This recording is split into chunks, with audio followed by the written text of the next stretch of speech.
सध्या तीव्र उन्हाळा असल्याने धरणातील पाण्याची पातळी दिवसेंदिवस कमी होत आहे। तसेच विहिरीत पाण्याच्या पातळीत मोठ्या प्रमाणात घट झालेली आहे। पावसाळा सुरू होईपर्यंत तीव्र पाणी टंचाई निर्माण होऊ नये यासाठी नागरिकांनी पाण्याचा काटकसरीने वापर करून पिण्याच्या पाण्याचा वापर, गाड्या धुणे व नळ सुरू ठेवून काम करणे टाळावे व पाण्याची बचत करावी असे आवाहन ठाणे महापालिकेच्या पाणीपुरवठा विभागाच्या वतीने करण्यात आले आहे। शक्यतो गाड्या धुवू नयेत, त्याऐवजी बोरवेलच्या पाण्याने, ओल्या कपड्याने गाड्या पुसाव्यात।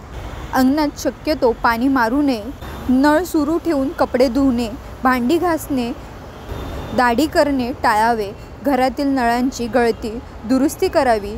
तसेच सोसायटीतील गळीत टाकी, पाईप, व्हॉल्व्ह दुरुस्ती करावेत। इमारतीच्या छतावरील टाकी होणार नाही याची दक्षता घ्यावी, अन्यथा याबाबत तक्रार प्राप्त झाल्यास अथवा तसेच आढळून आल्यास संबंधित इमारतीचे किंवा सोसायटीचे नळ कनेक्शन खंडित करण्यात येईल।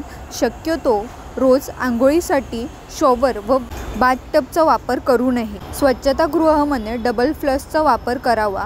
इमारतीतील जिने धुण्यासाठी पिण्याचे पाणी वापरू नये।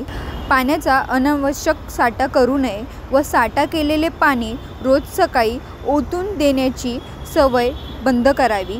इमारती, सोसायटी, संकुलांमधील तरण तलावास पिण्याचे पाणी वापरू नये व वारंवार पाणी बदलण्यात येऊ नये। शक्यतो आठवड्यातील 5 दिवस धुण्यायोग्य सगळे कपडे एकत्र करून एकाच दिवशी धुवावेत।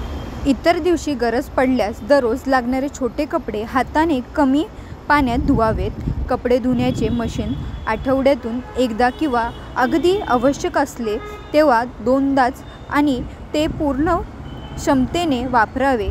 असे केल्यास पाण्याची बचत व मशीनचा पूर्ण सक्षमतेचे वापर होण्यास मदत होईल।